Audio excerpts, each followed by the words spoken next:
വയനാട് ദുരന്ത സഹായനിധിയുടെ കാര്യത്തിൽ കേന്ദ്രത്തിന്റെ ഭാഗത്താണ് ശരിയെന്ന് ഇപ്പോൾ വ്യക്തമായിരിക്കുന്നു. കേന്ദ്രം ഫണ്ട് നൽകുന്നില്ലെന്ന് പറഞ്ഞ് കേന്ദ്രത്തെ പഴിചാരിയ സംസ്ഥാനത്തിന് കഴിഞ്ഞ ദിവസം ഉണ്ടായ ഹൈക്കോടതിയുടെ തിരിച്ചടി സമാനതകളില്ലാത്തതാണ്. സംസ്ഥാന സർക്കാരിന്റെ ഭാഗത്തെ ഗുരുതരമായ വീഴ്ചകളായിരുന്നു ഹൈക്കോടതി ഡിവിഷൻ ബെഞ്ച് ചൂണ്ടിക്കാട്ടിയത്. സംസ്ഥാനത്തെ ദുരന്ത നിവാരണ അതോറിറ്റിയുടെ പക്കൽ യാതൊരു കണക്കുമില്ലെന്ന് കോടതി വ്യക്തമാക്കി. എത്ര രൂപയാണ് നിങ്ങളുടെ അക്കൗണ്ടിലുള്ളത് അതുപോലും വ്യക്തമായി അറിയില്ല. ഓഡിറ്റിംഗ് നടന്നിട്ട് എത്ര കാലമായി, ഓഡിറ്റിംഗ് അവസാനം നടന്നത് ഏത് വർഷമാണ്, നിങ്ങളുടെ പക്കൽ 677 കോടി രൂപ ഉണ്ട് എന്ന് നിങ്ങൾ പറയുന്നു, ആ കണക്ക് ശരിയാണെന്ന് ഉറപ്പുണ്ടോ? പണം പാസ്ബുക്കിലുണ്ടാകും, പക്ഷേ ബാങ്കിലുണ്ടാകില്ല. അങ്ങനെ പരിഹസിച്ചു ഹൈക്കോടതി. വളരെ വലിയ തിരിച്ചടിയാണ് ഹൈക്കോടതിയിൽ നിന്നും സംസ്ഥാന സർക്കാരിന് ഉണ്ടായിക്കൊണ്ടിരിക്കുന്നത്. കാരണം ഈ വിഷയത്തിൽ കേന്ദ്രത്തിനെ പഴിചാരി രക്ഷപ്പെടാനുള്ള ശ്രമം നടത്തുകയായിരുന്നു പിണറായി സർക്കാർ. പലപ്പോഴും കേന്ദ്രം പണം നൽകിയില്ല, കേന്ദ്രം പണം നൽകാത്തത് കൊണ്ടാണ് വയനാട്ടിലെ പുനരധിവാസവും പുനർനിർമ്മാണവും തുടങ്ങാത്തതെന്നായിരുന്നു സംസ്ഥാന സർക്കാർ പറഞ്ഞത്. അപ്പോഴൊക്കെ തന്നെയും കൃത്യമായി അക്കമിട്ട് കണക്കുകൾ നിരത്തി കേന്ദ്രം പറഞ്ഞു, ഞങ്ങൾ ഇത്ര തുക സംസ്ഥാനത്തിന് നൽകിയിട്ടുണ്ട്. ഞങ്ങൾ പല തവണയായി 780 കോടി രൂപയാണ് സംസ്ഥാനത്തിൻ്റെ ദുരന്ത നിവാരണ ഫണ്ടിലേക്ക് നൽകിയത്. ആ ഫണ്ട് സംസ്ഥാനം ചെലവഴിച്ചിട്ടില്ല.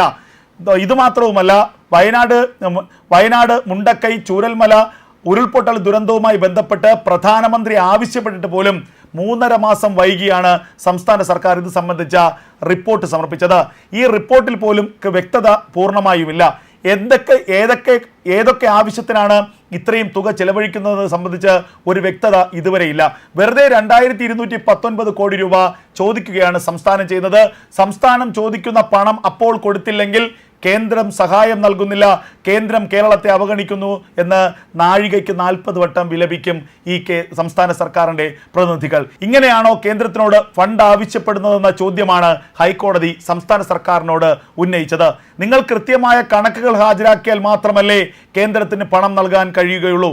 നിങ്ങൾ കണക്കുകൾ ഹാജരാക്കാതെ കേന്ദ്രത്തിനോട് പണം നൽകാൻ ഹൈക്കോടതിക്ക് എങ്ങനെ പറയാൻ കഴിയുമെന്നും ഹൈക്കോടതി ഡിവിഷൻ ബെഞ്ച് ചോദിച്ചു.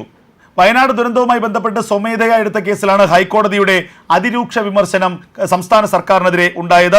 കേന്ദ്രത്തോട് സഹായം ചോദിക്കുമ്പോൾ കൃത്യമായ കണക്ക് വേണം. ദുരന്ത നിവാരണ അതോറിറ്റിയുടെ കയ്യിൽ കണക്കില്ല.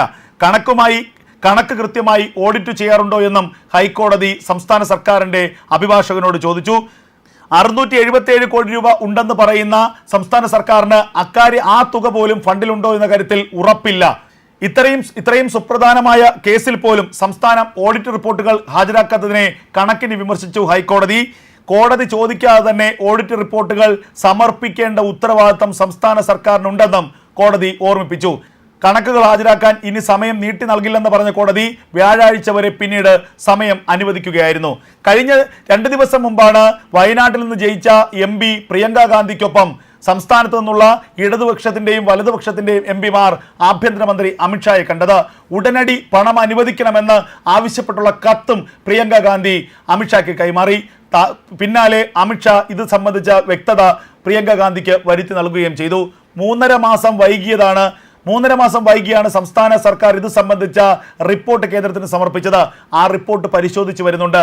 നിലവിൽ 780 കോടി രൂപ സംസ്ഥാനത്തിന്റെ ദുരന്ത നിവാരണ ഫണ്ടിലുണ്ട്. ആ പണം എന്തുകൊണ്ട് ചെലവഴിച്ചില്ല? ആ പണം ഉപയോഗിച്ച് പരമാവധി സേവന പ്രവർത്തനങ്ങൾ, അവിടെ പുനർനിർമ്മാണം സാധ്യമാക്കാമായിരുന്നല്ലോ. അത് എന്തുകൊണ്ട് ചെയ്തില്ല? 2219 കോടി രൂപ കിട്ടിയ ശേഷം മാത്രമേ പുനർനിർമ്മാണം ആരംഭിക്കൂ എന്ന് ശഠിക്കുന്നത് എന്തിനാണ്? 2219 കോടി രൂപ ആവശ്യപ്പെട്ട കത്ത് കേന്ദ്രം സജീവമായി പരിഗണിക്കുമെന്നും പരമാവധി തുക ഉടനടി അനുവദിക്കാമെന്നും ആഭ്യന്തരമന്ത്രി പറഞ്ഞു. ഇതിനിടയിലാണ് വീണ്ടും കേന്ദ്രത്തെ പഴിചാരി പുകമറ സൃഷ്ടിച്ചുകൊണ്ട് സംസ്ഥാന സർക്കാർ തലയൂരാനുള്ള ശ്രമം നടത്തിയത്. പിന്നാലെ കോടതി ഈ വിഷയം ഏറ്റെടുക്കുകയും കോടതി തന്നെ സംസ്ഥാന സർക്കാരിനെ, പിണറായി സർക്കാരിനെ വലിയ രീതിയിൽ കുറ്റപ്പെടുത്തുകയും ചെയ്യുന്ന സാഹചര്യമാണ് ഉണ്ടായത്. ഒടുവിൽ അമിത്ഷായുടെയും കേന്ദ്ര സർക്കാരിൻ്റെയും നരേന്ദ്രമോദിയുടെയും തലയിലേക്ക് കാര്യങ്ങൾ കൊണ്ടെത്തിക്കാൻ ശ്രമിച്ച പിണറായി വിജയന് ബൂമറാങ് പോലെ തിരിച്ചടി കിട്ടിയിരിക്കുന്ന സാഹചര്യമാണ് ഇപ്പോൾ ഉണ്ടായിരിക്കുന്നത്.